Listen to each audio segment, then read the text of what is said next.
Now let's talk quickly when you're making a garment. Typically, there is ribbing.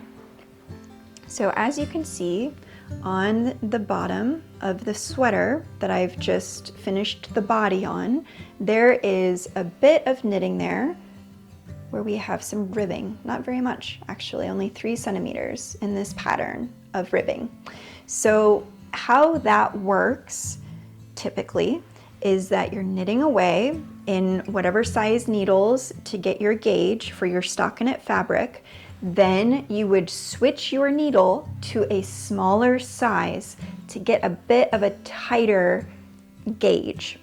And with ribbing, I have found in my experience, I really need to make sure I go down plenty because my ribbing can be a bit loose sometimes.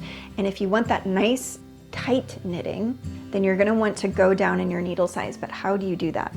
Now, these interchangeable needles, I'm using Hiya Sharps, that's what I prefer. On the cord, you will see there's a little hole. I don't know if you can see it, but right there, there's a teensy tiny little hole. And you would stick a pin through there to act as an anchor, and then you can actually twist this off. And you can change this size needle to a smaller size needle. So your work stays on the cord, but your needle size changes. Now there's another way that you can do that. If you don't have an interchangeable set, that's okay.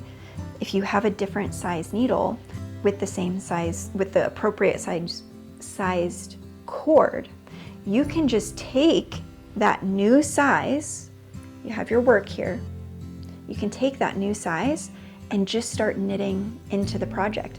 Your project is then going to be moved from one size needle over to your new needles.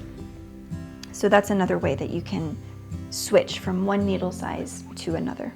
Most garments call for multiple different needles that you will be using because the ribbing needs to be cinched in. It needs to be tightened up to fit appropriately so that it can stretch and bounce back together to its original size.